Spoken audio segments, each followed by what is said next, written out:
anaconda.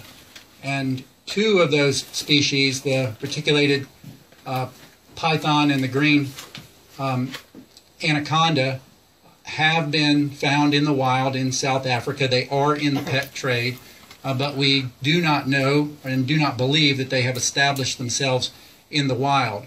The other two species, the benign and the Deschancey's anaconda, are not in the pet trade and are not known to be in the United States. And we want to keep all of these species out. They are not welcome in places like South Florida. So the action that we're taking today is to defend ourselves and our native wildlife against further devastation of the type that we have seen in South Florida. And these, we've seen the Burmese python threatening 41 federal and state listed threatened and endangered species in Florida. We have seen the virtual eradication of small mammals throughout South Florida, and we cannot sustain that type of damage any longer. And that's what the Lacey Act is for, and the injurious species provisions in the Lacey Act are for, is to ensure that that does not happen again.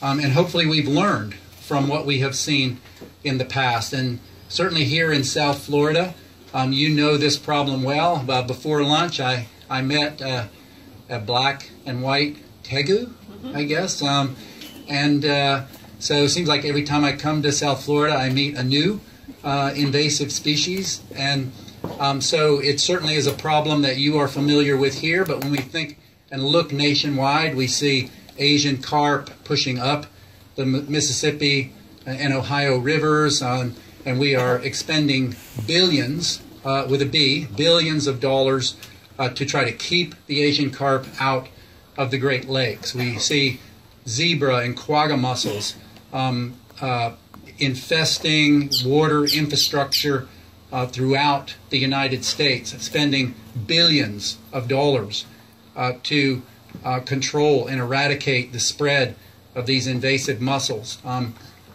So throughout the country, we've learned the lesson that it's better and it's more cost effective to prevent these infestations than it is to manage them after species have established a foothold in the wild. And so that, again, is what we are doing today. We're taking that preventative step to keep another ecological disaster from happening. And so I think that it has been a long road to hoe, as they say, but we're fortunate that these species have not established the kind of foothold that the Burmese python has, and so we have the opportunity to stop an infestation before it starts. So I want to, again, thank the Fish and Wildlife Service.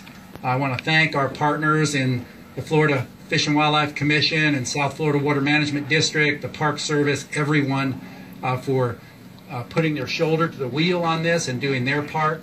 It is a great partnership, and certainly we have lots of work to do.